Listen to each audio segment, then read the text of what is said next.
Ringkasan pelajaran hayat Kisah Para Rasul berita keempat. Pendahuluan dan persiapan bagian kedua.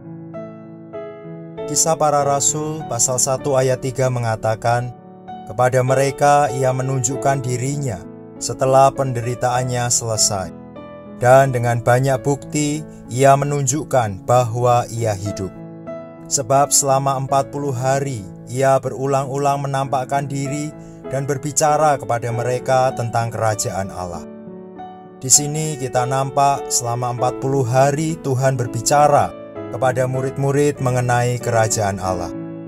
Meskipun dalam kitab Kisah Para Rasul kita tidak diberitahu apa yang Tuhan bicarakan mengenai kerajaan Allah, kita dapat mengambil kesimpulan tentang apa yang Tuhan katakan dengan memperhatikan bagian lain dari firman itu.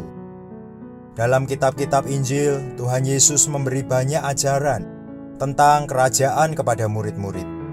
Karena itu, saya percaya bahwa Tuhan Yesus mengulang ajarannya selama 40 hari di antara kebangkitannya dan kenaikannya. Ketika Tuhan Yesus berbicara kepada murid-muridnya tentang kerajaan sebelum kematian dan kebangkitannya, Dia belum berada di dalam mereka, karena Dia masih berada di dalam daging. Karena Tuhan belum berada di dalam murid-murid pada waktu itu, mereka tidak memiliki pandangan rohani untuk memahami kerajaan Allah. Mengenai kerajaan Allah memerlukan pemahaman rohani, pandangan rohani. Tanpa pandangan rohani, tidak mungkin kita dapat mengenal kerajaan Allah. Orang-orang yang kekurangan pandangan rohani mungkin mengira bahwa masuk ke dalam kerajaan Allah adalah pergi ke surga. Umumnya, ini adalah konsep alamiah dari manusia yang jatuh mengenai kerajaan Allah. Kerajaan Allah bukanlah satu kerajaan material yang terlihat oleh mata manusia. Kerajaan Allah adalah suatu kerajaan hayat ilahi. Kerajaan Allah adalah perkembang luasan Kristus sebagai hayat ke dalam kaum berimannya, sehingga membentuk suatu ruang lingkup yang di dalamnya Allah berkuasa dalam hayatnya. Ini adalah sasaran Injil Allah dan Yesus Kristus. Semua orang beriman dalam Kristus dapat berbagian atas kerajaan pada zaman gereja untuk kenikmatan mereka terhadap Allah di dalam kebenaran, damai sejahtera, dan sukacita dalam Roh Kudus. Kerajaan ini akan menjadi kerajaan Kristus dan Allah bagi kaum beriman pemenang untuk mewarisi dan dinikmati pada zaman kerajaan yang akan datang, sehingga mereka dapat memerintah bersama Kristus selama 1000 tahun. Kemudian sebagai kerajaan kekal, kerajaan ini akan menjadi berkat kekal dari hayat kekal Allah untuk dinikmati seluruh umat tebusan Allah dalam langit baru dan bumi baru sampai selama-lamanya. Sebagai orang yang telah menerima hayat ilahi, kita bukan hanya mengenal apakah kerajaan Allah, kita bahkan menjadi bagian dari kerajaan ini. Kerajaan Allah adalah perkembang luasan Kristus sebagai hayat kepada kaum berimannya. Perkembang luasan ini adalah perkembang biakan Kristus sebagai hayat kepada kaum berimannya untuk membentuk suatu alam yang di dalamnya Allah memerintah dalam hayatnya.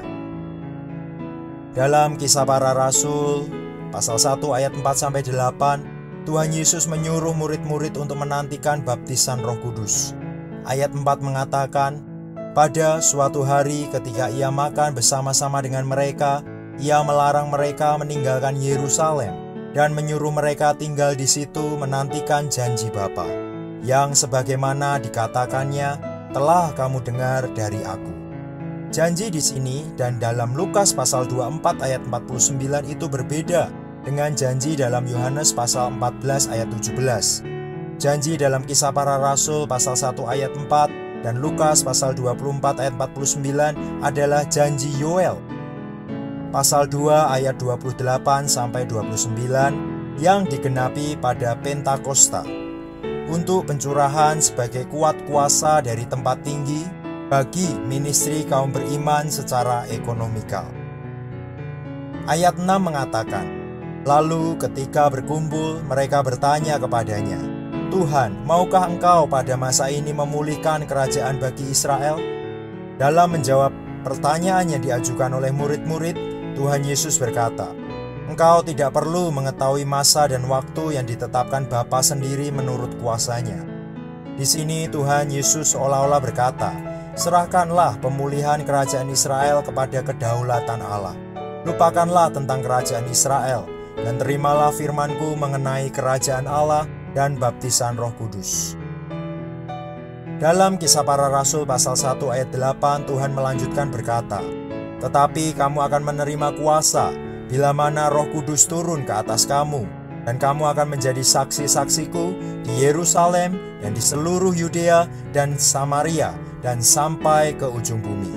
Roh hayat yang menghuni adalah esensial bagi hayat dan kehidupan kita. Roh kuasa yang dicurahkan adalah ekonomikal bagi ministry dan pekerjaan kita. Secara harfiah, bahasa Yunani untuk saksi-saksi dalam Kisah Para Rasul pasal 1 ayat 8 berarti para martir.